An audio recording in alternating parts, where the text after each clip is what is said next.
कम्पनीका आइपिओहरू लिस्टिङ भएका छन् र त्यही 2500 को रेन्जमा तपाईको चाहिँ नेप्सेको इन्डेक्स रनिङ गर्दै गर्दाखेरि कतिपय स्क्रिप्टहरू हिजो 2260 को हाराहारीमा इन्डेक्स रहँदै गर्दाको भन्दा पनि अझ कम थिए।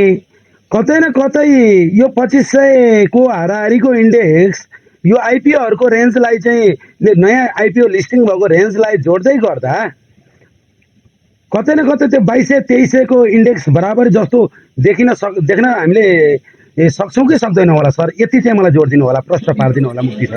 यस्तो छ तपाईको आइपिओ आएको कम्पनीहरू त्यस्तो सिग्निफिकेन्टली क्यापिटलाइज्ड अथवा मार्केट क्याप हेभी भएको कम्पनीहरू चाहिँ छैन हैन। सानै कम्पनीहरू छ, तिनीहरूले त्यसरी मार्केटलाई 2200बाट 2500 पुर्याउने या 2600 पुर्याउने पोसिबिलिटी या कपासिटी उनीहरूको चाहिँ छैन। त्यो चाहिँ होइन, एक्जिस्टिङ कम्पनीहरूकै अथवा पुरानो कम्पनीहरूले नै पुर्याएको हो। एक्जिस्टिङ आइपिओ आएको कम्पनीहरूले अलिअलि हेल्प गर्यो होला, तपाईँको 10 पोइन्ट 15 पोइन्टको गर्यो होला, तर 100-200 पोइन्टको चाहिँ गर्न सक्दैन उनीहरूले। कतिपय कम्पनीहरू यहाँले भने जस्तै हिजो 2200 भन्दा तलको अवस्थामा पनि होला, त्यो हुन्छ, सब मार्केट होइन। कुनै कम्पनी माथि कुनै कम्पनी तल त्यो हुन्छ, त्यसमा हामीले के पनि गर्न सक्दैनौँ। मार्केटले नै जे गर्छ मार्केटले नै गर्छ। प्राइस भन्ने कुरा मार्केटको तपाईँको डिमान्ड एन्ड सप्लाई, उसको फाइनेन्सियल, उसको चाहिँ फ्युचर आउटलुक, यी कुराहरूले डिटरमाइन गर्ने कुरा हो। र अब यो फागुन चैत भनेको अलि डायर भनेको सुक्खा खालको चाहिँ मौसम जस्तो देखिन्छ हाम्रो स्टक मार्केटको चाहिँ पर्सपेक्टिभमा हेर्दाखेरि। यसलाई चाहिँ लेट्स गेट इट आउट होइन, यसलाई चाहिँ हामी पास गरौँ अनि त्यस पछाडि वैशाखबाट तपाईँको एउटा गर्ला। र मार्केट इन्डेक्स चाहिँ तपाईँको नयाँ कम्पनीहरू त्यस्तो हेभिली क्यापिटलाइज कम्पनीहरू नभएसम्म इन्डेक्सलाई त्यसै चाहिँ अप्स अरू डाउन गर्न चाहिँ गाह्रै पर्छ। नयाँ कम्पनीहरूले हेल्प अलिकति गर्छ, त्यो आफ्नो ठाउँमा छ, केही न केही हेल्प त गर्ला, तर not significantly to that extent के 200-300 या 200 पोइन्ट या 300 पोइन्टको अप्स एन्ड डाउन चाहिँ गर्न सक्दैन।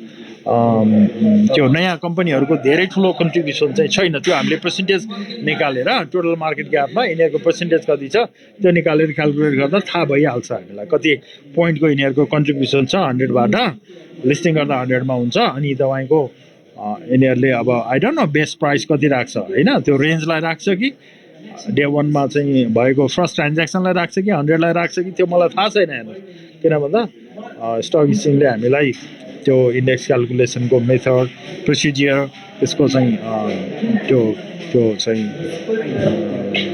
त्यो प्रोटोकल हामीलाई दिएको छैन। नदिएपछि हामीले यही नै भन्न सक्दैनौँ। तर वाट एभर इट इज, हेर्नुहोस् 100-160मा नट अ बिग डिल, त्यस्तो ठुलो चाहिँ फरक चाहिँ गर्दैन।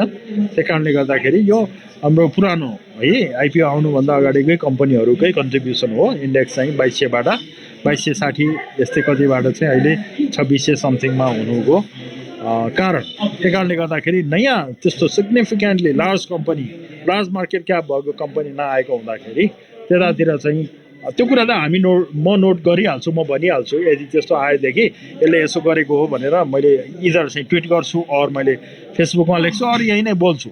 सो त्यस्तो नभएको हुनाले मैले चाहिँ नबोलेको पनि हो र यहाँको क्वेसनको आन्सर चाहिँ यही नै हो। Thank you. मुक्ति सर, हजुरसँग एउटा सानो क्वेसन राख्नु है त सर? हुन्छ सर, सुन्दै हुनुहुन्छ?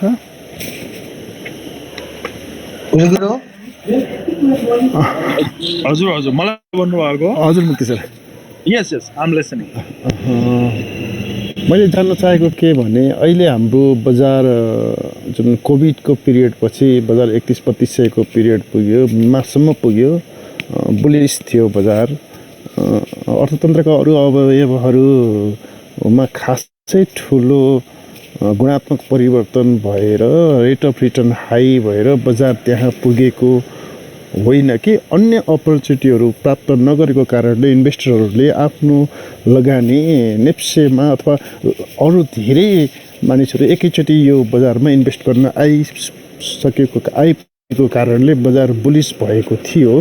अब अहिले बजार जुन साइजमा छ त्यो चाहिँ वास्तवमा फन्डामेन्टल्ली अरू धेरै कारणले पनि एउटा ठिक साइजमा 2200-2400 को रेन्जमा बजार चलिरहेछ र अब फेरि 3200-3300 को साइजमा पुग्नलाई इकोनोमिक उसमा ठुलै एउटा परिवर्तन, त्यस्तो गुणात्मक परिवर्तन नभए म त्यसरी एक्सपेक्ट गर्ने सम्भावना कतिको छ सर? यो अलिकति मैले बुझ्न सकेको छैन, के भन्नुहुन्छ यसमा?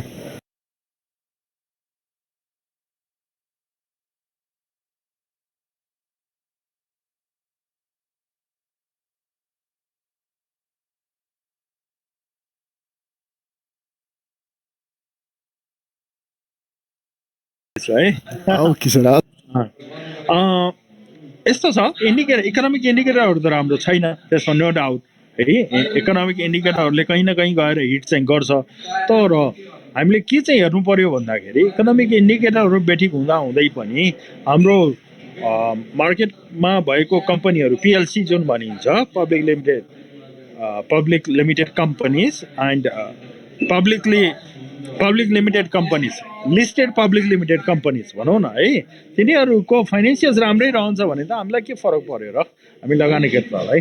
जबसम्म हाम्रो कम्पनीहरूको फाइनेन्सियल्समा हिट हुँदैन तबसम्म हामी धेरै चाहिँ वरी गर्नु चाहिँ पर्दैन। तर वरी गर्नु पर्दैन भन्दा भन्दै हामीले कम्प्लिटली चाहिँ इकोनोमिक इन्डिकेटरहरूलाई इग्नोरै गर्न चाहिँ सक्दैन। हाम्रो कम्पनीहरूले इकोनोमिक इन्डिकेटर ब्याड हुँदा हुँदै पनि सधैँ नै राम्रो गरिरहन्छ भनेदेखि द्याट्स अ डिफ्रेन्ट थिङ। त्यो हो भने हामीलाई त्यो स्टकको, त्यो कम्पनीको होइन स्टकको प्राइस पे गर्नलाई अथवा त्यसमा इन्भेस्ट गर्नलाई समस्या हुँदैन। तर इकोनोमिक इन्डिकेटरहरूले डिरेक्टली चाहिँ इम्प्याक्ट पार्ने कम्पनीहरूमा चाहिँ हामीले वाच गर्नै पर्छ। इकोनोमिक